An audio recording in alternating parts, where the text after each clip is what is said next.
청취자 여러분, 오늘 우리가 다룰 첫 번째 주제는 바로 중국의 003형 항공모함 푸젠, 복건입니다. 시진핑 정부는 이 거대한 항모를 중국 해군 굴기의 상징이라 선전했죠. 수십조 원의 예산, 수만 명의 기술자, 그리고 수년의 시간을 들여 건조된 이 배는 베이징이 해양 강국의 꿈을 현실로 만들었다는 증거로 내세워지고 있습니다.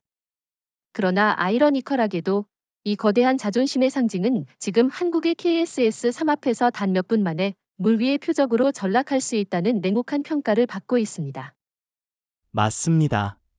중국이 푸젠을 진수할 때 중국 언론은 아시아의 해양 패권은 이제 중국의 손에 들어왔다라고 떠들썩했지만 전문가들은 곧바로 회의적인 시각을 보였습니다. 항모가 크면 클수록 화려하게 보이지만 동시에 그만큼 취약점도 커집니다. 무엇보다 푸젠은 아직 실전 검증조차 제대로 거치지 못했습니다.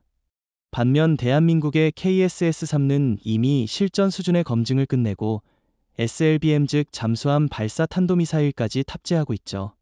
여기서 중요한 포인트가 하나 있습니다. 중국은 항모에 집착하고 있지만 항모 전단은 유지 운용 비용이 천문학적입니다. 연간 유지비만 수천억 원에 달하고 함재기 운용과 승조원 관리까지 고려하면 한 척이 아니라 국가 예산 전체를 빨아들이는 괴물 같은 존재죠. 그런데 한국은 그와 정반대 전략을 선택했습니다. 눈에 잘 띄는 거대한 항모 대신 바닷속에서 적의 심장을 겨눌 수 있는 KSS-3를 개발했습니다. 효율성과 실질적 억제력에서 비교가 안 되는 선택이었습니다. 그렇지만 일각에서는 이렇게 반박하기도 합니다. 항모는 여전히 국가 위신의 상징이고 바다 위의 이동 군사기지 역할을 한다.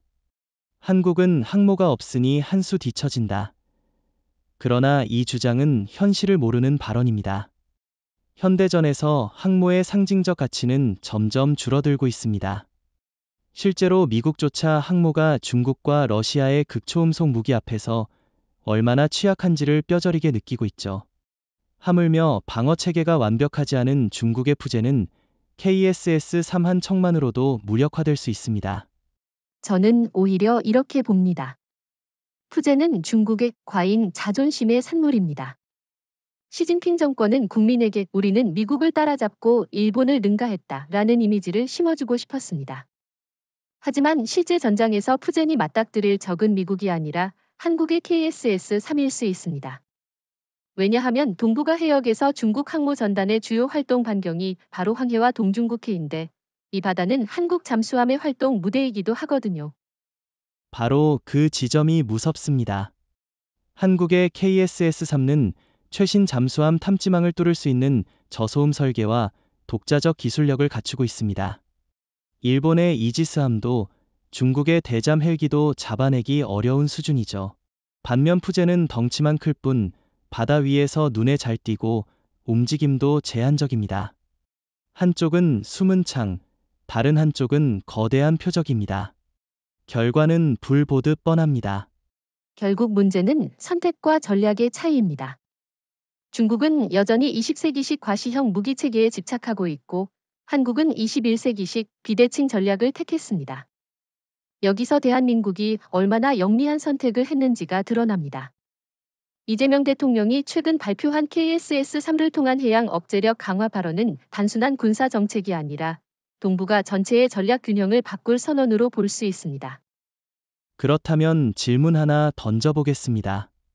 만약 푸젠과 KSS-3가 실제로 맞붙는다면 중국이 이길 가능성은 있을까요? 제 대답은 단호히 없다입니다. 왜냐하면 싸움은 단순히 무기의 크기나 수량이 아니라 생존성과 파괴력, 그리고 기습 능력에서 결정되기 때문이죠. 그리고 이 세 가지 요소 모두에서 KSS-3가 압도적으로 우위에 있습니다. 중국의 항모 역사를 되짚어보면 참 흥미롭습니다. 사실 처음부터 독자적으로 건조한 게 아니었죠. 1998년 구소련이 벌인 항목 바랴그를 우크라이나에서 헐갑에 사와서 개조한 것이 바로 첫 번째 항목 랴오닝입니다. 당시만 해도 중국은 기술이 부족해서 선체만 겨우 고쳐서 훈련용 항모라 부를 수밖에 없었습니다. 그런데도 중국은 마치 세계적 강대국이 된 듯 대대적으로 선전했죠. 맞습니다. 랴오닝은 사실상 박물관에 있어야 할 낡은 함선이었죠. 그럼에도 불구하고 베이징은 이를 중국 해군 굴기의 상징이라고 떠들었고 중국 국민들은 열광했습니다. 하지만 냉정히 따지면 당시 랴오닝의 가치는 미국이나 일본의 전문가들에게는 그저 훈련용 표적에 불과했습니다. 문제는 중국이 여기서 멈추지 않았다는 겁니다. 두 번째 항모 산동을 자체 기술로 건조하면서 우리는 이제 독자적 항모 강국이라 선언했죠. 하지만 산둥도 결국 랴오닝을 베낀 수준에서 크게 벗어나지 못했습니다.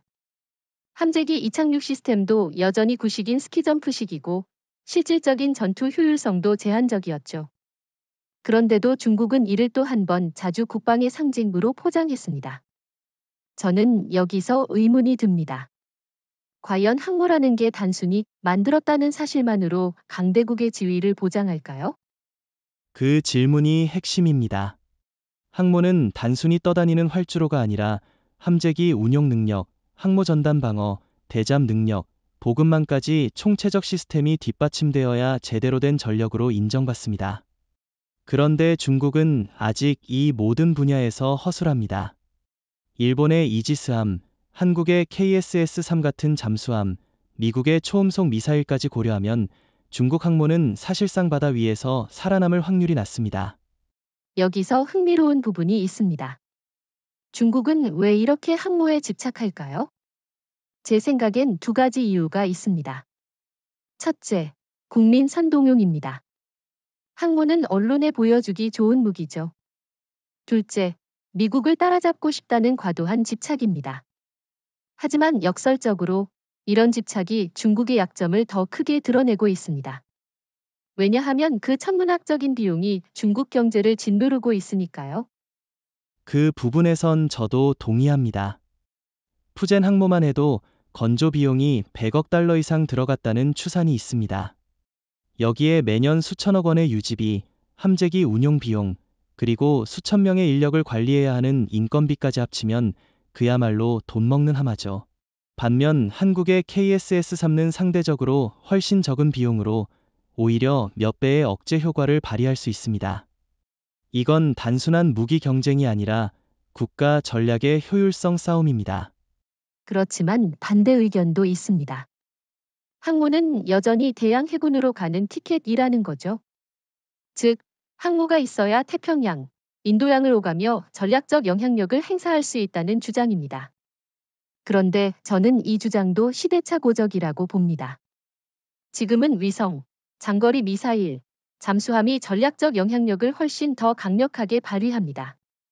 항모는 오히려 그 영향력을 뒷받침하기보다 발목을 잡는 존재가 되었습니다. 게다가 최근 사례를 보더라도 항모의 시대가 저물고 있음을 알 수 있습니다. 러시아의 유일한 항모 쿠즈네초프는 고철덩어리 신세가 되었고 미국 항모들도 예멘 후티 반군의 저가 드론에 곤욕을 치르는 장면이 포착됐습니다. 이 정도인데 방어 체계가 더 허술한 중국 푸젠이 실전에 투입된다면 어떤 운명을 맞이할까요? 결국 바다 위에 값비싼 관짝이라는 조롱을 피하기 어렵습니다. 저는 또 한 가지 흥미로운 포인트를 짚고 싶습니다. 중국은 항모에만 돈을 퍼붓고 있는데 정작 대잠 능력이나 잠수함 대응 체계는 여전히 미흡합니다. 이건 마치 성대한 궁전을 지었지만 정작 그 성문은 낡은 나무로 만든 것과 같은 겁니다. 한국의 KSS-3는 그 약점을 정면으로 찌를 수 있는 비대칭의 창이 되는 거죠. 결론적으로 보면 중국의 항모 역사는 화려해 보이지만 실속이 없고 한국의 잠수함 전략은 겉보기엔 단단히 드러나지 않지만 실질적이고 치명적입니다. 저는 이것이야말로 동북아 해양 전략의 진짜 승부처라고 봅니다. 항모냐, 잠수함이냐. 그리고 시대는 분명히 잠수함의 손을 들어주고 있습니다. 이제 본격적으로 한국의 KSS-3 잠수함 자체를 들여다봐야겠죠. KSS-3는 단순한 잠수함이 아닙니다. 저는 이 함정을 바다의 침묵의 괴물이라고 부르고 싶습니다. 그 이유는 세 가지입니다. 첫째, 세계 최고 수준의 은밀성. 둘째, 장거리 작전 능력. 셋째, 독자적 철학이 담긴 무기체계라는 점이죠. 중국이나 일본이 아직도 해외 기술에 기대고 있을 때 한국은 이미 완전한 독자 개발에 성공했습니다. 맞습니다. 사실 일본은 전통적으로 잠수함 강국으로 알려져 있지만 그들의 소류급, 타이게이급은 여전히 미국 기술에 상당 부분 의존하고 있습니다. 반면 KSS-3는 선체 설계부터 전투 시스템, 소음 억제 기술까지 거의 100% 국산화했죠. 심지어 추진 체계에 있어서도 AIP, 공기부료 추진 체계를 넘어 리튬이온 배터리를 탑재해 기존 잠수함보다 훨씬 오래 바다속에 머물 수 있습니다. 이건 게임 체인저입니다. 여기서 중요한 질문 하나 던져보겠습니다. 왜 은밀성이 그토록 중요할까요? 대답은 간단합니다. 적이 탐지하지 못하는 무기는 존재하지 않는 무기보다 더 두려운 존재가 됩니다. 중국의 푸젠 항모가 아무리 화려해도 정작 어디서 KSS-3가 기다리고 있는지 모른다면 항모 전단 전체가 움직일 엄두를 못 냅니다. 실제로 미 해군도 중국이 가장 두려워해야 할 것은 한국의 잠수함이라고 평가했을 정도입니다. 그렇지만 중국 언론은 늘 이렇게 반박하죠. 중국은 최신 음파 탐지망과 대잠 헬기를 보유하고 있으니 한국 잠수함은 쉽게 잡을 수 있다. 그러나 실상은 다릅니다. 소음 억제 기술에서 한국은 일본을 능가했고 미국도 인정하는 수준에 도달했습니다. 반대로 중국의 소나 기술은 아직도 구식입니다. 중국이 아무리 항모 전단을 늘려도 KSS-3 앞에서는 장님과 다를 바 없습니다. 저는 또 하나 짚고 싶은 게 있습니다. KSS-3에는 SLBM, 즉 잠수함 발사 탄도미사일이 탑재됩니다. 여기서 핵심은 플랫폼의 다기능성입니다. 단순히 어뢰와 순항미사일을 발사하는 잠수함이 아니라 전략적 억제력까지 갖춘 잠수함이라는 것이죠. 이재명 대통령이 최근 KSS-3는 대한민국의 심해 전략 자산이라고 강조한 것도 이 때문입니다. 항모가 보여주기식 무기라면 KSS-3는 실질적으로 국가 안보의 심장을 지키는 무기입니다. 흥미로운 점은 개발 과정입니다. KSS-3는 독일이나 프랑스 기술을 일부 참고했지만 결국 자체 플랫폼으로 재탄생했습니다. 예를 들어 선체 모양은 레이더 반사파를 최소화하는 X형 타미널을 적용했고 프로펠러 대신 펌프제트를 채택해 소음을 극도로 줄였습니다. 이건 사실상 미국 버지니아급 잠수함과 동급, 아니 어떤 면에서는 더 앞선 기술이라고 볼 수 있습니다. 그럼 이런 질문을 해볼 수 있겠죠? 왜 한국은 항모 대신 잠수함을 선택했는가? 제 대답은 철학과 전략의 차이라고 봅니다. 중국은 보여주기식 정치 선전 때문에 항모를 택했고, 일본은 미국 눈치를 보느라 독자 노선을 못 갑니다. 그러나 한국은 실제 전장에서의 생존 가능성과 억제력을 최우선으로 삼았습니다. 결국 선택의 철학이 미래를 갈랐습니다. 여기에 더해 한국의 전략은 조용하지만 치명적입니다. 저는 이걸 침묵의 힘이라 표현하고 싶습니다. KSS-3는 겉으로 드러나지 않지만 적이 가장 두려워하는 순간에 나타나 치명상을 입힐 수 있습니다. 예를 들어 황해 한가운데서 푸젠이 항로를 따라 항해하고 있다고 가정해보세요. 겉으로는 아무 위협이 없는 듯 보이지만 해저 수백 미터 아래에 KSS-3가 은밀히 따라가고 있다면 중국 함대는 그 자체로 공포에 사로잡히게 됩니다. 저는 이 점에서 일본과도 비교하고 싶습니다. 일본은 여전히 항모 개조형 이즈모급을 운영하면서 항공전력 투사를 강조합니다. 하지만 그것은 미국 F-35B에 전적으로 의존해야 가능한 일입니다. 독자성이 없습니다. 반면 한국의 KSS-3는 온전히 우리의 손으로 만들어졌고 우리의 전략적 상황에 맞춰진 무기입니다. 독자적 철학이 담겼다는 건 곧 다른 나라의 허락 없이 우리의 생존을 스스로 지킬 수 있다는 뜻입니다. 결론적으로 KSS-3는 단순한 잠수함이 아니라 한국의 전략적 철학을 담은 상징적 자산입니다. 중국과 일본이 아직도 20세기식 군비 경쟁에 매달리는 동안 한국은 21세기의 해양전 패러다임을 미리 선점했습니다. 저는 이것이 바로 침묵의 괴물 KSS-3의 진짜 가치라고 생각합니다. 이제 본격적으로 KSS-3의 가장 치명적인 무기, 바로 SLBM 즉 잠수함 발사 탄도미사일 현무사사를 이야기해야 합니다. 흔히 잠수함은 어뢰와 순항미사일로 적을 공격한다고 생각하기 쉽지만 KSS-3는 그 단계를 뛰어넘어 전략 무기를 탑재했습니다. 현무 사사는 사거리 500km 이상, 고체 연료 기반으로 언제든지 수중에서 발사할 수 있습니다. 이 말은 곧 중국 항모 푸젠이 아무리 멀리 떨어져 있어도 단 몇 분 만에 바다 위의 관역으로 전락할 수 있다는 의미입니다. 맞습니다. 저는 현무사사의 가장 두려운 점이 기습성이라고 봅니다. 지상에서 발사되는 미사일은 발사 징후가 위성에 잡힐 수 있지만 SLBM은 바닷속 깊은 곳에서 발사되기 때문에 탐지가 거의 불가능합니다. 특히 한국의 잠수함이 황해나 동중국해에서 대기하고 있다면 중국 항모전단은 사실상 보이지 않는 그림자와 함께 움직이는 셈이 됩니다. 아무리 대잠 초계기를 띄워도 아무리 소나를 가동해도 발사 순간을 막아낼 수 없습니다. 그렇다면 이런 질문이 생기죠. 중국이 항모에 최신 방공망을 달면 막을 수 있지 않을까? 그러나 현실은 그렇지 않습니다. 현무 사사는 준탄도 궤적을 그리며 날아가기 때문에 기존의 대공 미사일로 요격하기가 사실상 불가능합니다.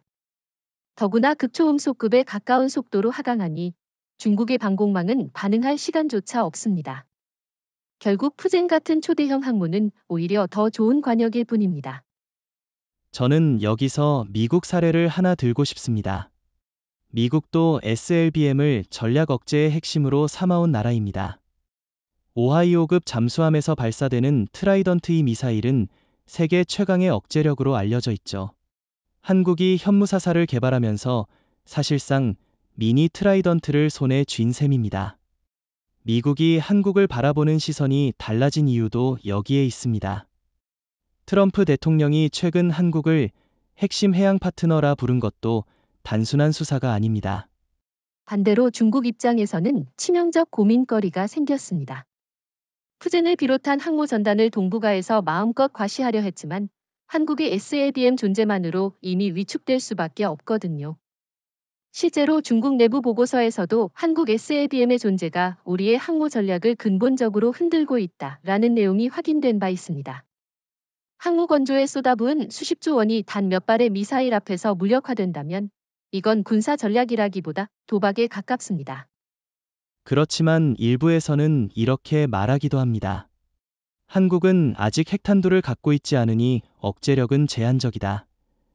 그러나 이 주장도 현실을 왜곡하고 있습니다. 현무사사는 재래식 탄두만으로도 항모를 무력화시킬 충분한 파괴력을 가집니다. 수백 킬로그램의 고폭탄두가 항모 갑판에 떨어진다면 함재기 운용은 즉시 중단되고 항모 자체가 전투 불능 상태에 빠집니다. 다시 말해 꼭 핵이 아니더라도 한국의 SLBM은 이미 항모 킬러로 완성되어 있습니다. 저는 여기서 일본과 비교하고 싶습니다. 일본 역시 잠수함 전력을 강화하고 있지만 아직 SLBM을 보유하지 못했습니다. 일본이 아무리 최신 소류급, 타이게이급을 자랑해도 결국은 순항미사일 수준에 머무르고 있습니다. 한국은 이미 그 단계를 뛰어넘어 잠수함에서 전략 무기 발사라는 시대를 열었습니다. 이 차이는 단순한 기술 격차가 아니라 국가 위상과 전략적 자율성의 차이를 의미합니다. 결국 핵심은 이런 겁니다. 항모는 눈에 보이는 힘의 상징이지만 SLBM은 보이지 않는 실질적 억제력입니다. 중국은 푸젠을 내세워 체면을 세우려 하지만 한국은 현무사사를 통해 실질적 생존 능력을 확보했습니다. 저는 이 차이가 앞으로 동북아 안보 지형을 결정할 것이라고 확신합니다. 그렇다면 마지막으로 청취자 여러분께 묻고 싶습니다.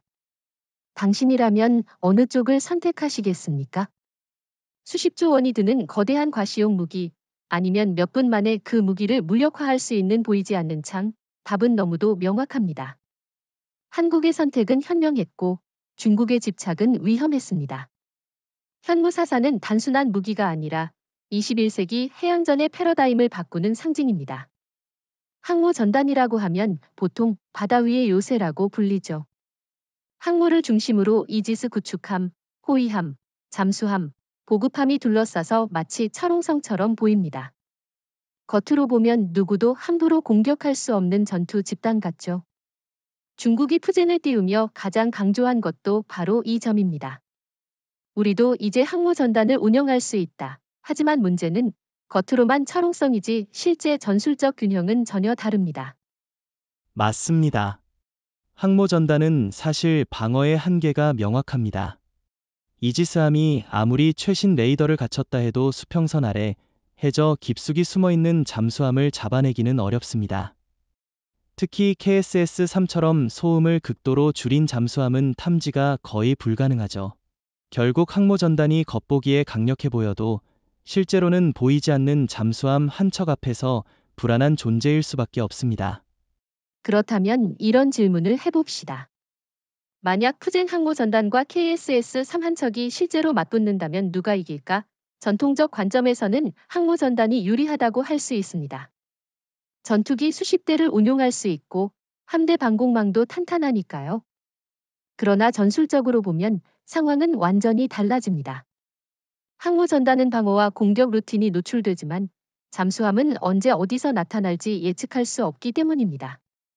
그 지적이 정확합니다. 잠수함의 최대 무기는 불확실성입니다. 중국 항모전단이 항해할 때 한국 잠수함이 주변 해역에 있다는 사실만으로도 작전이 위축됩니다. 이는 실제 미 해군 훈련에서도 입증된 바 있습니다.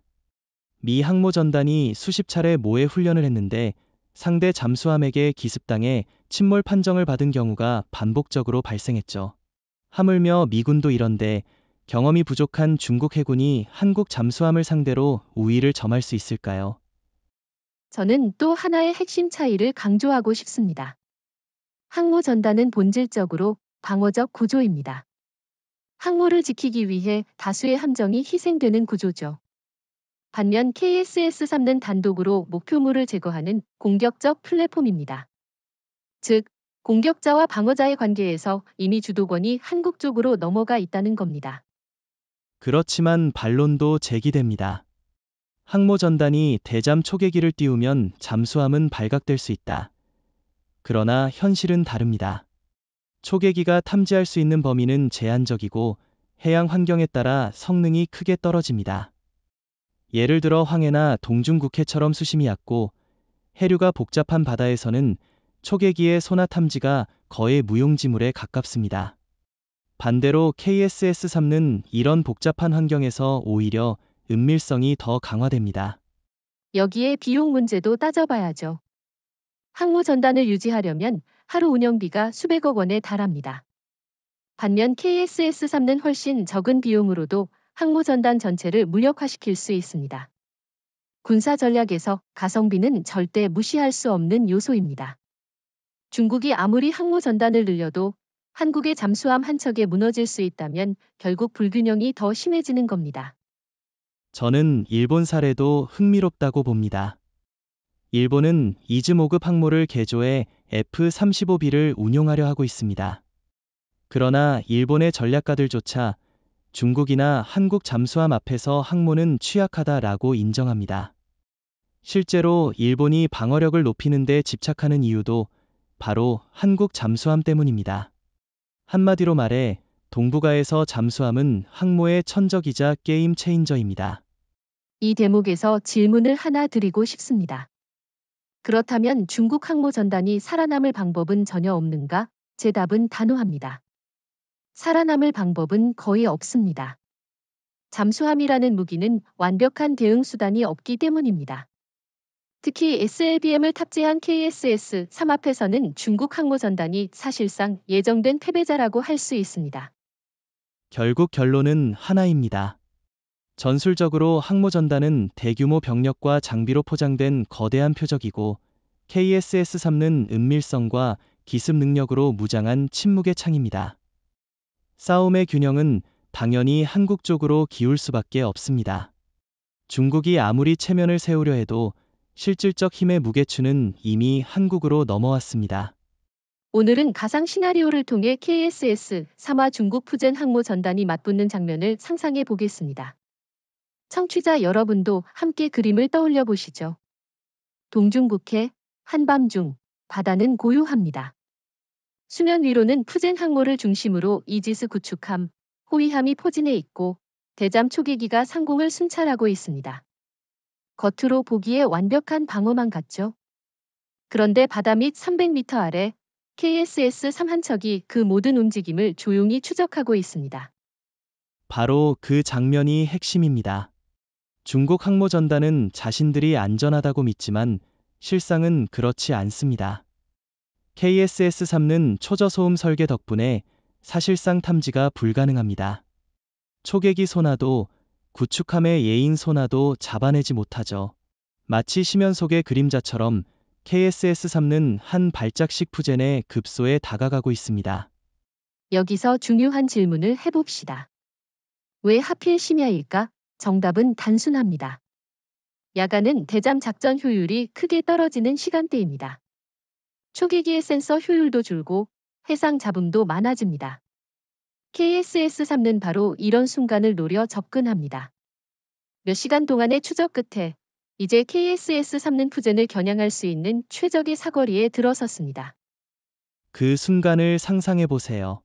KSS-3의 발사관이 열리고 현무사사 SLBM 여러 발이 동시에 수면 위로 솟구칩니다. 바닷속에서 불과 몇 초 만에 하늘로 치솟아 마하 단위 속도로 항모전단을 향해 날아갑니다. 중국 구축함들이 비상 경보를 울리고 방공 미사일을 쏘아 올리지만 탄착까지 남은 시간은 단 몇십 초, 요격은 불가능합니다. 그리고 마침내 첫 번째 미사일이 푸젠의 갑판에 명중합니다. 수백 킬로그램의 고폭탄이 폭발하면서 항모의 비행 갑판이 갈라지고 경납고에 있던 함재기들이 연쇄 폭발을 일으킵니다. 두 번째, 세 번째 미사일이 이어서 타격하면서 푸젠은 불길에 휩싸입니다. 바다 위에 거대한 상징은 순식간에 무력화됩니다. 여기서 중요한 포인트는 꼭 항모가 침몰하지 않아도 된다는 겁니다. 항모의 생명은 함재기 운용 능력인데 갑판이 파괴되면 더 이상 전투기를 띄울 수 없습니다. 사실상 전투 불능 상태가 되는 것이죠. 중국이 수십조 원을 들여 만든 푸젠이 단 몇 발의 미사일 앞에서 한순간에 무용지물이 되는 겁니다. 이 장면을 보면서 저는 과거 미 해군 훈련이 떠오릅니다. 미국 항모 전단조차 종종 잠수함모의 공격에서 패배 판정을 받곤 했습니다. 항모가 아무리 크고 화려해도 은밀한 잠수함의 공격을 완벽히 막아내는 것은 불가능합니다. 하물며 경험이 부족한 중국 해군이 한국의 KSS-3를 상대한다. 결과는 불 보듯 뻔합니다. 물론 중국 측에서는 항모전단은 쉽게 무너지지 않는다라고 주장할 겁니다. 하지만 이건 현실을 외면한 자기 위안일 뿐입니다. 실제 전투에서는 단 한 발의 명중탄으로도 항모 작전은 마비됩니다. KSS-3는 그 단 한 발을 보장할 수 있는 무기입니다. 이것이 바로 비대칭 전략의 힘이죠. 여기서 일본의 상황도 잠깐 언급해 보겠습니다.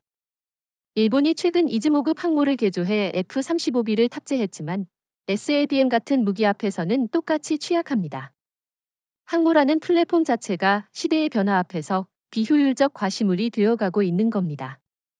한국은 이 흐름을 정확히 읽었고 잠수함과 SLBM으로 미래 전쟁의 룰을 다시 쓰고 있습니다.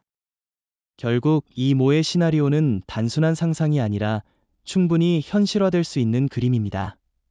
푸젠이 진수된 지 몇 년밖에 되지 않았지만 이미 그 운명은 KSS-3 앞에서 결정지어졌다고 해도 과언이 아닙니다. 한국이 선택한 길은 조용하지만 치명적이었고 중국이 선택한 길은 화려하지만 허망했습니다. 중국의 푸젠 항모를 보면 누구나 정말 거대하다라는 인상을 받습니다. 수만 톤에 달하는 배수량, 수백 미터의 길이, 수십 대의 함재기를 싣는 갑판. 얼핏 보면 무적의 요새 같죠. 하지만 저는 이 거대한 덩치야말로 푸젠의 가장 큰 약점이라고 생각합니다. 왜냐하면 크면 클수록 숨을 곳이 없기 때문입니다. 저도 동의합니다. 항모는 이동식 공군기지라는 장점이 있지만 동시에 바다 위에 떠있는 거대한 관역이기도 합니다. 특히 오늘날의 정밀유도무기 시대에는 크기가 오히려 치명적인 단점으로 작용합니다. SLBM, 극초음속 미사일, 장거리 대함미사일은 모두 대형 표적일수록 명중률이 높아집니다. 결국 푸젠의 덩치는 자랑거리가 아니라 약점인 셈이죠. 여기서 재미있는 질문 하나 던져보겠습니다. 그렇다면 왜 중국은 더 작고 기동성 있는 전력 대신 초대형 항모를 선택했을까요? 저는 그 이유가 정치적 체면 때문이라고 봅니다. 시진핑 정권은 항모를 통해 중국몽을 시각화하고 싶었습니다. 국내외에 보여줄 상징물이 필요했던 거죠. 하지만 문제는 상징물은 전장에서 살아남을 수 없다는 겁니다. 맞습니다. 실제 전장에서 항모가 얼마나 취약한지 보여주는 사례는 많습니다. 예를 들어 1982년 포클랜드 전쟁에서 영국의 항모가 아르헨티나의 적가 미사일 공격에 큰 위협을 받은 적이 있습니다. 하물며 현대전에서 극초음속 무기와 SLBM이 난무하는 상황에서 방어 체계가 미흡한 중국 항모가 버틸 수 있을까요? 저는 단호히 아니다 라고 말할 수 있습니다. 또 한 가지 치명적인 약점은 작전 반경의 제약입니다. 항모가 크다고 해서 어디든 자유롭게 다니는 게 아닙니다. 항모는 보급함, 호위함과 함께 움직여야 하고 연료와 보급품이 떨어지면 반드시 항구로 돌아가야 합니다. 반면 잠수함은 보급 부담이 훨씬 적고 오랫동안 바닷속에 숨어 있을 수 있습니다. 결국 항모는 덩치 때문에 더 많은 제약을 안고 다니는 셈입니다. 일부에서는 항모 전단이 서로를 보호하기 때문에 쉽게 당하지 않는다라고 주장합니다. 하지만 현실은 다릅니다. 아무리 이지스함이 둘러싸 있어도 표적 자체가 크면 결국 방어망의 빈틈은 생기게 마련입니다. 바둑으로 치면 아무리 포석을 잘 짜도 대마가 너무 크면 오히려 잡히기 쉬운 것과 같습니다. 항모는 바로 그 대마죠. 저는 일본 사례도 흥미롭다고 봅니다. 일본은 이즈모급 항모를 개조했지만 사실 덩치가 크다는 이유만으로 중국 내부에서도 일본 항모도 좋은 표적이라는 조롱이 나옵니다. 그런데 정작 중국은 푸젠처럼 훨씬 더 큰 항모를 만들었으니 그 조롱이 그대로 부메랑이 되어 돌아온 셈입니다. 또 다른 약점은 심리적 부담입니다. 항모 한 척이 공격당하면 단순한 전투 손실이 아니라 국가적 치욕으로 이어집니다. 푸젠은 시진핑 정권이 중국의 체면으로 내세운 상징물이기 때문에 만약 한국의 SLBM 한 발에 무력화된다면 중국 내부의 충격은 상상을 초월할 겁니다.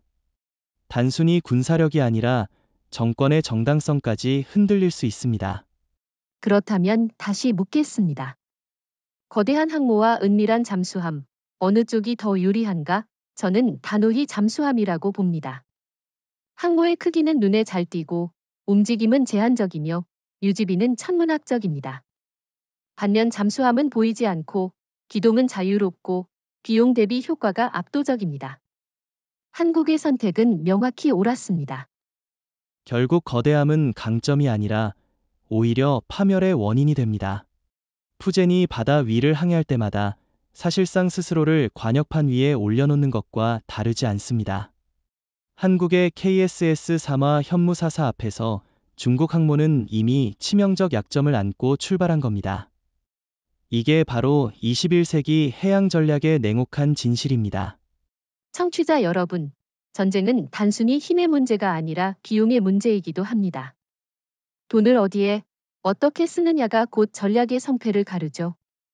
중국의 푸젠 항모를 보십시오. 건조 비용만 최소 120억 달러, 한화로 약 16조 원 이상이 들어갔다는 추산이 있습니다.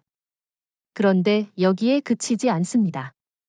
매년 운용 비용이 수천억 원, 함재기 운용과 연료, 승조원 3,000명의 급여까지 합치면 푸젠 한 척 유지하는 데만 한국의 KSS 3 서너 척을 새로 건조할 수 있는 비용이 들어갑니다. 그런데도 중국은 항모가 해양 강국의 상징이라며 국민 세금과 외환을 쏟아붓고 있죠. 저는 이 부분이 위험하다고 생각합니다. 국가 재정이 한정되어 있는 상황에서 항모에 과도하게 투자하는 건 마치 집안 살림이 어려운데도 불구하고 체면 때문에 초호화 승용차를 사는 것과 같습니다. 반대로 한국은 훨씬 현명한 길을 택했습니다. SLBM과 KSS-3에 집중했죠. 한 발 수십억 원에 불과한 현무사사가 수십조 원짜리 항모를 무력화할 수 있다면 이건 단순한 군비 경쟁이 아니라 효율성 싸움에서 이미 승부가 난 겁니다. 여기서 제가 질문 하나 해보겠습니다. 만약 한국이 중국처럼 항모에 돈을 퍼부었다면 지금쯤 어떤 상황이었을까요? 제 답은 분명합니다. 한국은 결코 지금처럼 독자적 억제력을 확보하지 못했을 겁니다. 항모는 보기에 화려하지만 실제 안보에는 취약합니다. 오히려 한국은 미국 눈치만 더 보게 되었겠죠. 하지만 KSS-3와 SLBM을 선택했기 때문에 지금 한국은 독자 전략 자산을 갖춘 몇 안 되는 국가로 올라섰습니다. 맞습니다. 경제적 효율성을 무시하고 무기만 늘린 국가는 반드시 한계에 부딪힙니다.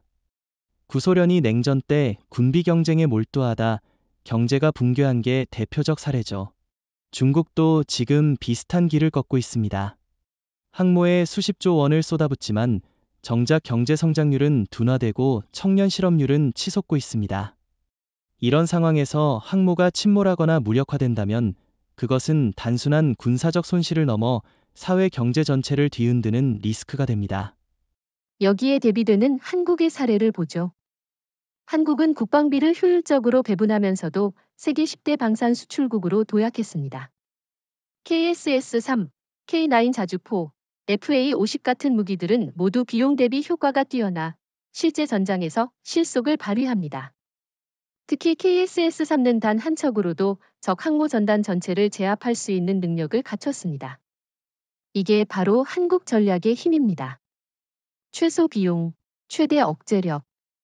그렇지만 일부에서는 이런 반론도 있죠. 항모는 여전히 전략적 위신을 보여주는 수단이다. 국제 정치에서 항모는 외교 카드로도 쓸 수 있다. 그러나 저는 이렇게 묻고 싶습니다. 과연 중국이 푸젠을 해외에 보내 과시한다고 해서 어느 나라가 진정으로 두려워할까요? 미국, 일본, 한국. 오히려 한국은 속으로 이렇게 생각할 겁니다. 좋다. 더 큰 관역을 만들어줘서 고맙다. 항모가 뜨는 순간 한국 잠수함의 전략적 효용은 더 커질 뿐입니다. 그 비유가 재미있습니다. 실제로 항모는 움직이는 군사기지이지만 동시에 움직이는 약점의 집합체이기도 합니다. 반대로 잠수함은 작은 비용으로도 큰 효과를 내는 무기죠. 저는 이런 불균형을 21세기 군사경제학의 역설이라고 부르고 싶습니다. 중국은 과시를 위해 돈을 쓰고 한국은 실질을 위해 돈을 씁니다. 결과는 이미 예견되어 있습니다.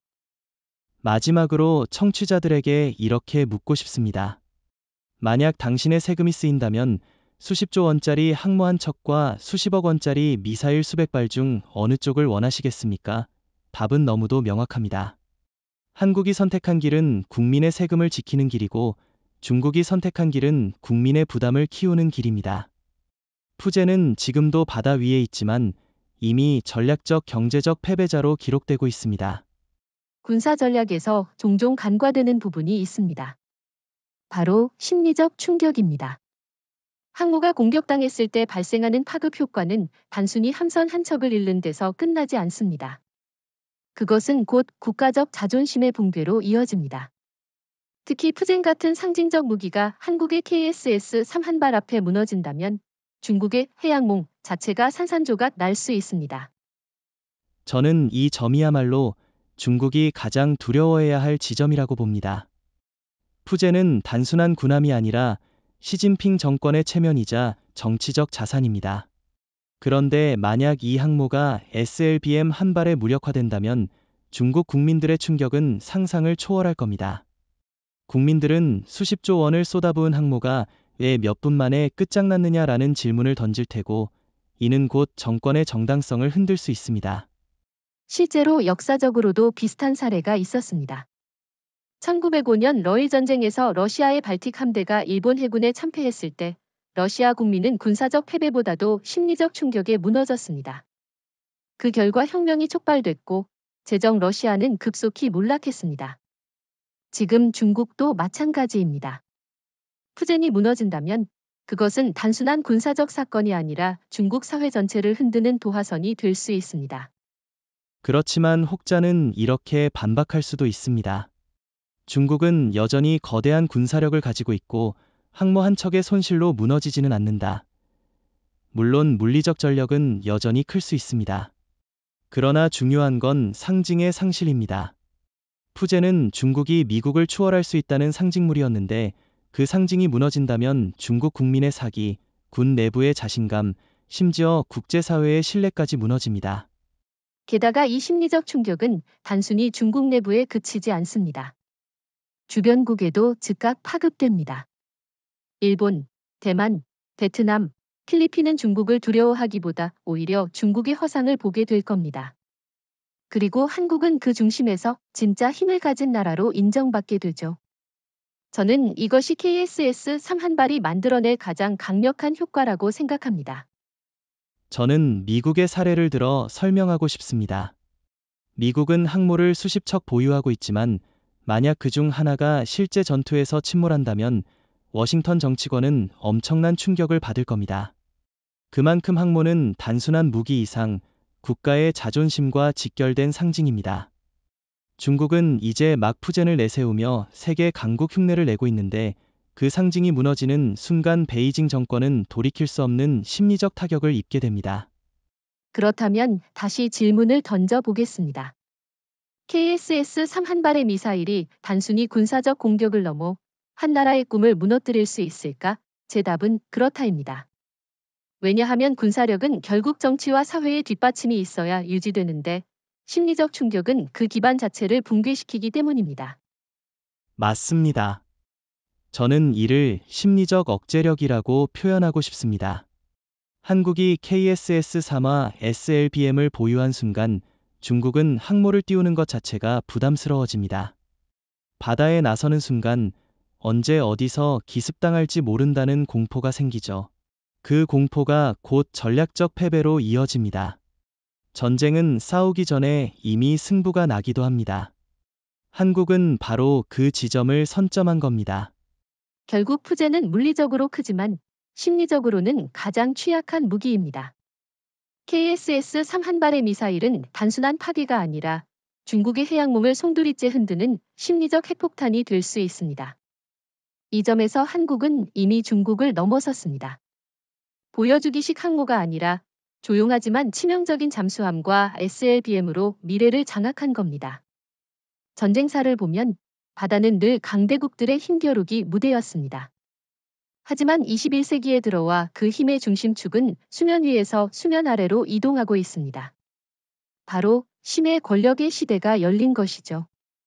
한국의 KSS-3는 이 흐름을 가장 정확하게 반영한 무기입니다. 조용하지만 절대적인 억제력을 행사할 수 있는 진정한 심의 권력의 상징입니다. 저는 그 표현에 전적으로 동의합니다. 과거에는 항모가 바다의 패권을 상징했다면 이제는 잠수함이 그 자리를 대체하고 있습니다. 특히 SLBM을 장착한 KSS-3는 단순한 전술 자산을 넘어 전략적 억제 자산으로 평가됩니다. 이재명 대통령이 KSS-3는 한국의 바닷속 전략 방패라고 강조한 것도 우연이 아닙니다. 하지만 여기서 질문이 나올 수 있습니다. 잠수함이 그렇게 강력하다면 왜 아직도 미국은 항모를 유지할까? 좋은 지적입니다. 미국은 세계적 영향력을 행사하기 위해 항모를 여전히 필요로 합니다. 그러나 동시에 미국도 잠수함을 전략의 핵심으로 보고 있습니다. 오하이오급 전략 핵잠수함이야말로 미국 패권의 근간입니다. 한국의 KSS-3는 규모는 작아도 같은 원리를 따르고 있다는 점에서 의미가 큽니다. 그렇습니다. 미국의 오하이오급이 세계를 커버한다면 한국의 KSS-3는 동부가 전체를 커버할 수 있습니다. 중국 항모전단, 일본의 항모 개조 전략, 심지어 러시아 태평양 함대까지 KSS-3의 감시망 안에 들어갑니다. 바닷속에서 아무도 모르게 존재감을 드러내는 것, 이것이 바로 심의 권력의 핵심입니다. 저는 여기서 중국의 한계를 짚고 싶습니다. 중국은 여전히 보여주기식 권력에 집착합니다. 항모를 내세워 대내외 선전에 몰두하지만 정작 수중 억제력은 한국에 한참 뒤처져 있습니다. 중국의 핵잠수함은 여전히 소음이 심각해 미 해군에 떠다니는 종이라는 조롱을 받을 정도입니다. 반대로 한국은 더 조용하고 더 정확하며 더 은밀합니다. 맞습니다. 일본도 마찬가지입니다. 일본은 기술적으로 우수한 잠수함을 보유하고 있지만 SLBM 같은 전략 무기는 없습니다. 결국 일본 잠수함은 방어용에 그치고 한국 잠수함은 공격과 억제력을 동시에 행사할 수 있습니다. 여기서 한국이 한 단계 위에 서 있음을 알 수 있습니다. 심해 권력의 또 다른 특징은 예측 불가능성입니다. 중국 항모는 언제 어디에 있는지 위성으로 추적할 수 있습니다. 하지만 KSS-3는 그렇지 않습니다. 언제, 어디서 나타날지 모르니 상대는 항상 불안에 시달리게 됩니다. 저는 이 불안 자체가 한국의 가장 강력한 무기라고 생각합니다. 여기에 경제적 효과까지 고려하면 한국의 전략은 더욱 빛납니다. 항모는 천문학적 비용이 들어가지만 심해 권력은 적은 비용으로 절대적 억제력을 보장합니다. 한국의 선택은 단순히 군사적 승부가 아니라 경제적 정치적 균형까지 고려한 결과입니다. 이것이 한국을 진정한 전략 국가로 만들어줍니다. 결국 바닷속 권력을 쥔 자가 미래를 설계합니다. 한국은 지금 그 길을 걷고 있습니다. 중국은 여전히 수면 위에서 허세를 부리고 있지만 심해에서는 이미 한국이 우위에 서 있습니다. 이 불균형은 시간이 지날수록 더 커질 것입니다. 정리하자면 KSS-3는 단순한 잠수함이 아니라 한국의 심해 권력, 즉 조용한 패권을 상징합니다. 이는 중국의 항모 전략을 무너뜨릴 뿐만 아니라 일본의 해양 전략까지 압도하는 요소입니다. 저는 이 점에서 한국이 동북아의 진정한 해양 강국으로 자리 잡았다고 확신합니다. 지금까지 중국과의 비교를 주로 다뤘다면 이번에는 시선을 미국과 일본으로 돌려보겠습니다.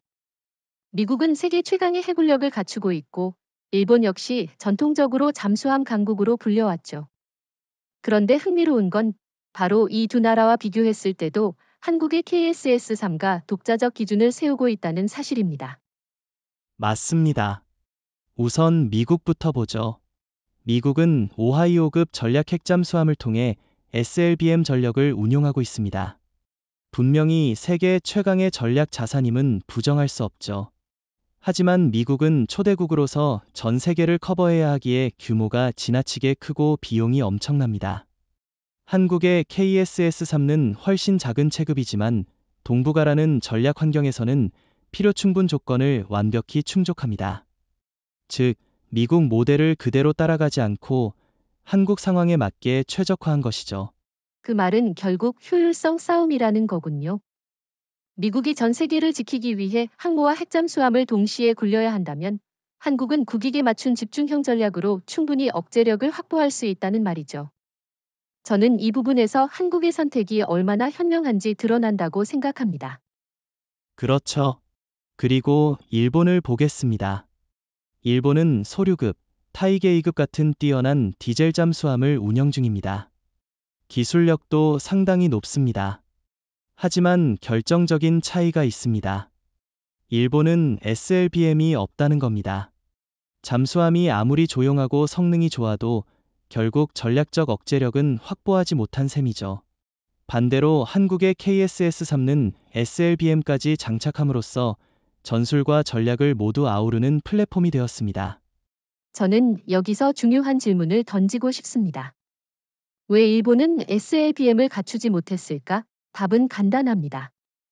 일본은 미국의 눈치를 보아야 하기 때문입니다. 전후 체제에서 일본은 독자적 전략 무기를 보유하는 데 한계가 있습니다. 그러나 한국은 독자적으로 길을 열었고 이재명 대통령 정부는 더 이상 미국의 허락을 기다리지 않겠다는 메시지를 분명히 했습니다. 이 차이가 바로 KSS-3의 역사적 의미입니다. 일본뿐 아니라 미국도 사실 한국을 경계하고 있습니다. 한국이 KSS-3를 내놓은 순간 동북아의 게임 규칙이 바뀌었거든요. 미국은 동맹으로서 한국의 성장을 환영하는 듯 보이지만 속으로는 긴장할 수밖에 없습니다. 왜냐하면 이제 한국은 단순한 보조 전력이 아니라 독자적 전략 플레이어가 되었기 때문이죠. 바로 그 지점에서 KSS-3의 독창성이 드러납니다. 미국처럼 초대형 핵잠수함을 만들지도 않았고 일본처럼 미국의 허락에 묶여있지도 않습니다. 한국은 스스로의 상황을 냉정히 분석해 가장 합리적인 해답을 찾았습니다. 그 해답이 바로 KSS-3입니다. 저는 청취자들에게 이렇게 묻고 싶습니다. 과연 누가 새로운 기준을 세운 것일까요? 초강대국 미국일까요? 아니면 기술 강국 일본일까요? 제 대답은 단호합니다. 한국입니다. 한국은 미국 모델의 단점을 피하고 일본 모델의 한계를 넘어섰습니다. 이 두 가지를 동시에 이뤄낸 유일한 국가가 한국입니다. 결국 KSS-3는 단순한 무기 체계가 아니라 한국이 동북아 전략 구도를 새롭게 짜는 도구입니다. 미국과 일본조차 참고해야 할 새로운 기준을 만든 겁니다. 저는 이것이야말로 한국이 진정한 전략 국가로 자리 잡았다는 증거라고 생각합니다. 정리하자면 미국은 너무 크고 일본은 너무 제약적이지만 한국은 딱 맞는 해법을 찾았습니다. 그 결과 KSS-3는 새로운 기준이 되었고 이는 앞으로도 국제 군사 전략 교과서에 기록될 사례가 될 겁니다. 중국이 지금 직면한 가장 큰 문제는 바로 전략적 딜레마입니다. 항모에 계속 집착해야 할지 아니면 전혀 다른 길을 찾아야 할지 선택해야 하는 기로에 서 있다는 거죠. 푸젠을 비롯한 항모 사업에 이미 수십조 원을 쏟아부었는데 이제 와서 잘못된 선택이었다고 말하기도 어렵습니다. 그렇다고 계속 밀고 나가기엔 비용과 리스크가 감당이 안 됩니다. 맞습니다. 중국은 지금 이 상황을 정치적으로도 감당하기 어렵습니다. 시진핑 정부는 푸젠을 중국몽의 상징으로 내세웠습니다. 그런데 만약 항모 전략을 접는다면 이는 곧 시진핑의 실패로 직결됩니다. 반대로 계속 항모를 찍어내듯 건조한다면 경제적 부담이 가중되고 한국의 KSS-3 같은 비대칭 무기에 맞아떨어질 위험은 더 커집니다. 양쪽 모두가 함정인 셈이죠. 여기서 흥미로운 질문을 던져볼까요? 중국이 항모 대신 잠수함 전략으로 선회할 가능성은 없을까? 이론적으로는 가능하지만 현실적으로는 어렵다고 봅니다. 중국 잠수함의 소음 문제는 여전히 치명적이고 기술 격차를 단기간에 메우기 어렵습니다. 게다가 지금까지 항모에 매달린 정치적 투자를 하루아침에 뒤집을 수도 없습니다. 결국 전략적 유연성이 사라진 겁니다. 동의합니다. 저는 이 점에서 한국의 현명함이 더욱 빛난다고 생각합니다. 한국은 처음부터 항모라는 덫에 빠지지 않았습니다. 오히려 잠수함과 SLBM으로 곧장 미래 전략을 향해 갔죠. 이재명 대통령이 한국의 전략은 실질적 억제력이라고 못 박은 것도 바로 이런 이유입니다. 중국처럼 과시용 무기에 매달리지 않고 실질적 전력을 선택했기 때문에 지금 이 순간 한국은 웃고 중국은 고민에 빠져 있는 겁니다. 그렇지만 일부 중국 군사학자들은 여전히 이렇게 주장합니다. 항모는 여전히 강대국의 필수 조건이다. 포기할 수 없다. 그러나 저는 반문하고 싶습니다. 강대국의 조건이란 과연 겉으로 보이는 체면일까요? 아니면 실제 전장에서 살아남는 능력일까요? 만약 후자라면 중국의 항모 집착은 전략적 자살 행위에 가깝습니다. 좋은 지적입니다. 실제로 세계 흐름을 보면 항모가 점점 전략적 한계를 드러내고 있습니다. 미국 항모조차 저가 드론이나 극초음속 미사일 앞에서 불안한 모습을 보이고 있습니다. 하물며 중국 푸젠은 아직 실전 검증조차 안 된 상태입니다. 그런데도 계속 항모만 늘린다. 이건 전략이 아니라 집착이죠. 여기에 경제 요인도 무시할 수 없습니다. 지금 중국 경제는 둔화되고 청년 실업은 사상 최악 수준입니다. 이런 상황에서 항모 건조에 국민 세금을 퍼붓는다면 내부 불만은 폭발할 수 있습니다. 결국 중국은 계속 항모에 돈을 퍼부을 것인가 아니면 방향을 바꿀 것인가라는 양자택일을 피할 수 없습니다. 그런데 방향을 바꾼다고 해도 문제는 남습니다. 이미 수십조 원을 쏟아부은 항모를 어떻게 처리할까요? 국민 앞에서 실패를 인정할까요? 아니면 계속 바다 위를 돌리며 체면만 유지할까요? 저는 중국이 결국 체면 때문에라도 항모 전략을 포기하지 못할 것이라 봅니다. 하지만 그 선택은 더 깊은 함정으로 중국을 몰아넣을 겁니다. 정리하자면 중국은 지금 진퇴양난에 빠져 있습니다. 항모를 포기하면 정치적 치욕, 계속 유지하면 경제적 파탄과 전략적 취약성. 반대로 한국은 명쾌한 길을 선택했습니다. KSS-3화 SLBM이라는 조용하지만 치명적인 무기로 미래를 준비했습니다. 이것이 바로 한국과 중국의 결정적 차이입니다. 네, 결론은 간단합니다. 한국은 전략적 미래를 향해 나아가고 있고 중국은 과거의 환상에 매달리고 있습니다. 항모냐 잠수함이냐? 이 질문의 답은 이미 역사가 증명하고 있습니다. 그리고 한국은 올바른 답을 선택했습니다. 동북아의 안보 구도를 이야기할 때 흔히 미국, 중국, 일본이라는 세 축을 중심으로 설명하곤 합니다. 그런데 이제 이 판도가 바뀌고 있습니다. 바로 한국의 KSS-3 때문입니다. 바다 밑에서 조용히 움직이는 이 잠수함은 단순한 무기가 아니라 동북아 전략 균형 자체를 재편하는 열쇠가 되고 있습니다. 맞습니다. 예전에는 한국이 주변 변수 정도로 여겨졌습니다. 미국의 해구산에 의존하고 일본과 중국의 틈바구니에서 균형만 유지하는 나라로 인식됐죠. 하지만 KSS-3가 등장하면서 상황은 달라졌습니다. 한국은 이제 단순히 균형을 맞추는 플레이어가 아니라 균형 자체를 다시 짜는 설계자가 되었습니다. 그렇다면 질문을 하나 해봅시다. KSS-3가 왜 그렇게 큰 파장을 일으키는가? 저는 그 이유가 비대칭 전력에 있다고 봅니다. 중국은 항모, 일본은 항모 개조, 미국은 여전히 항모 중심의 전략을 고수합니다. 그런데 한국은 전혀 다른 길, 즉 힘의 권력을 선택했습니다. 이 차이가 동북아 전체의 전략적 방정식을 바꾸고 있습니다. 중국의 경우를 보죠. 푸젠을 앞세워 해양 패권을 주장하려 했지만 KSS-3 앞에서 그 전략이 무력화됩니다. 일본 역시 미국과 협력해 항모 전력을 강화하려 하지만 SLBM이 없는 상황에서는 한국의 억제력 앞에서 한 수 아래일 수밖에 없습니다. 결과적으로 동북아 바다에서 가장 강력한 심해 전력은 한국이 장악하게 된 겁니다. 여기서 중요한 건 미국의 반응입니다. 미국은 동북아에서 중국을 견제하기 위해 일본과 한국을 동맹으로 묶어왔습니다. 그런데 한국이 KSS-3 노독자 전략 자산을 확보하자 미국은 새로운 고민에 빠졌습니다.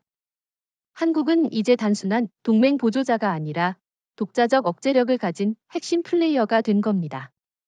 트럼프 대통령이 최근 한국을 동북아의 키스톤이라고 부른 건 바로 이런 현실을 반영합니다. 저는 이 지점에서 일본의 불안을 짚고 싶습니다. 일본은 그동안 미국의 절대적 신뢰를 등에 업고 해양 강국을 자처했지만 지금은 한국의 KSS-3가 새로운 표준이 되면서 그 입지가 흔들리고 있습니다. 일본 내부에서도 우리가 한국에 뒤처지는 것 아니냐라는 불안이 커지고 있죠. 이건 단순한 군사력 비교가 아니라 지정학적 위상 전체의 변화를 뜻합니다. 그렇지만 혹자는 이렇게 반박할 수 있습니다. 한국은 아직 핵탄두를 갖고 있지 않으니 진정한 전략 억제력은 제한적이지 않느냐? 그러나 저는 이렇게 답하고 싶습니다. 억제력은 단순히 핵 보유 여부로만 결정되지 않습니다. 상대가 두려워하는 무기를 보유했느냐가 중요합니다. KSS-3화 SLBM만으로도 중국 항모 전략을 마비시킬 수 있다는 점에서 이미 억제력은 충분합니다. 좋은 지적입니다. 실제로 전쟁은 심리전의 연장선입니다. 중국이 KSS-3를 두려워하는 순간 이미 전략 균형은 한국 쪽으로 기울었습니다. 일본 역시 마찬가지입니다. 한국이 독자적으로 심해 권력을 확보하자 일본은 미국에 더 의존할 수밖에 없는 구조로 몰렸습니다. 이것이 바로 지정학적 파장의 본질입니다. 결국 KSS-3는 단순히 잠수함이 아니라 전략적 게임 체인저입니다. 한국은 더 이상 주변국의 틈새에 있는 작은 플레이어가 아니라 판 자체를 흔드는 국가로 부상했습니다. 이것은 동북아 전체의 전략 지형을 새롭게 그리는 사건입니다. 정리하자면 KSS-3는 중국의 해양몽을 무너뜨리고 일본의 해양 전략을 압도하며 미국마저 새로운 동맹 전략을 고민하게 만들고 있습니다. 동북아에서 전략 균형을 재편하는 진정한 주체는 이제 한국입니다. 저는 이것이야말로 한국이 세계사에 새롭게 기록되는 순간이라고 생각합니다. 동북아 해양 전략의 판을 흔드는 KSS-3는 단순한 군사 무기가 아니라 메시지이기도 합니다. 저는 이 잠수함이 사실상 미국, 중국, 일본 모두에게 각기 다른 메시지를 던지고 있다고 생각합니다. 한국이 바다의 규칙을 다시 쓰고 있다는 신호죠. 흥미로운 시각입니다. 그렇다면 먼저 미국에게 던지는 메시지를 이야기해 보죠. 미국은 전통적으로 항모 중심 전략을 고수해 왔습니다. 하지만 KSS-3는 항모의 한계를 적나라하게 보여줍니다. 한국은 미국에게 이렇게 말하고 있는 겁니다. 항모만이 답이 아니다. 힘의 권력이야말로 미래다. 트럼프 대통령이 한국을 단순한 동맹이 아니라 핵심 해양 파트너라고 부른 것도 이 흐름을 의식한 것 아닐까요? 맞습니다. 미국 입장에서 한국의 KSS-3는 위협이자 기회입니다. 위협인 이유는 한국이 독자적으로 전략적 억제력을 갖추면서 더 이상 미국의 보호만을 필요로 하지 않게 되었기 때문입니다. 동시에 기회인 이유는 미국이 중국을 견제하는데 한국의 비대칭 전력이 결정적 역할을 할 수 있기 때문이죠. 결국 미국은 한국과의 관계를 수직적 동맹에서 수평적 파트너십으로 재정의할 수밖에 없습니다. 그렇다면 중국에게는 어떤 메시지가 전달될까요? 저는 이것이 가장 뼈아프다고 봅니다. 중국은 푸젠 항모를 통해 우리도 미국처럼 된다 라는 신호를 주고 싶었는데 한국의 KSS-3는 그 허상을 무너뜨렸습니다. 중국이 받은 메시지는 명확합니다. 당신들의 항모 전략은 이미 구시대의 유물이다. 한국의 한 발이 당신들의 꿈을 무너뜨릴 수 있다. 여기에 중국의 내적 불안도 더해집니다. 항모가 무너지는 순간 중국 국민은 체면과 자존심이 무너집니다. 한국은 그 심리적 취약점을 정면으로 찌르고 있는 셈이죠. 저는 이 지점에서 KSS-3가 중국을 향해 보내는 메시지를 이렇게 정의합니다. 힘은 보여주는 것이 아니라 숨겨진 곳에서 발휘되는 것이다. 좋은 표현입니다. 마지막으로 일본에게 던지는 메시지를 짚어보겠습니다. 일본은 미국과 협력해 이즈모급을 항모로 개조하고 F-35B를 운영하려 하지만 여전히 미국의 틀 안에서 움직이고 있습니다. 반면 한국은 독자적으로 SLBM을 잠수함에 탑재하는 데 성공했습니다. 일본이 받은 메시지는 분명합니다. 한국은 이제 일본을 추월했다. 더 이상 우리 뒤에 있지 않다. 그렇지만 일본 내부에서는 여전히 우리는 잠수함 기술에서 앞서 있다 라는 자부심이 존재합니다. 그러나 저는 이렇게 반문하고 싶습니다. 기술이 아무리 뛰어나도 전략적 억제력을 발휘하지 못한다면 무슨 의미가 있습니까? 한국은 그 결정적 격차, 즉 SLBM을 통해 일본을 넘어선 겁니다.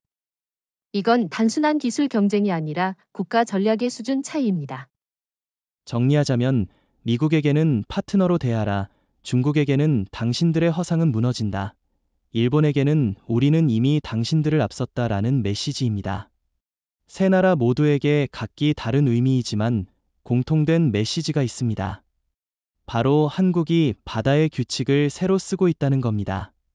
네, 바다는 늘 강대국의 무대였지만 이제 그 규칙은 한국이 다시 설계하고 있습니다. 조용히, 그러나 치명적으로. KSS-3는 단순한 무기가 아니라 새로운 국제 규범의 선언입니다. 그리고 그 선언은 이미 미중 일 모두에게 전해졌습니다. 오늘 우리가 길게 다뤄온 주제, 이제 결론을 내려야 할 것 같습니다. 핵심은 단순합니다. 중국이 수십조 원을 쏟아부은 항모 전략은 한국의 KSS-3와 SLBM 앞에서 무너질 수밖에 없다는 거죠. 그 치명적 한 방이 중국의 해양몽을 흔들고 동시에 한국을 새로운 바다의 설계자로 만들고 있습니다. 네, 저는 이 부분에서 다시 한번 강조하고 싶습니다. 항모는 눈에 보이는 힘의 상징일 뿐입니다. 그러나 힘이란 보여주는 것이 아니라 실제로 억제하고 압도할 수 있어야 합니다. 한국의 KSS-3는 바로 그 힘을 보여줍니다.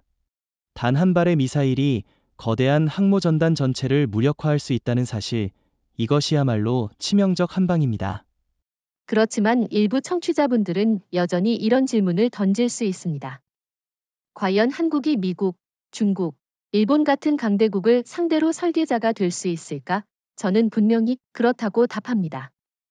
왜냐하면 설계자는 반드시 가장 큰 나라의 필요는 없기 때문입니다. 가장 현명한 전략을 가진 나라가 설계자가 되는 겁니다. 한국은 바로 그 길을 걸어왔습니다. 좋은 지적입니다. 실제 역사도 증명합니다.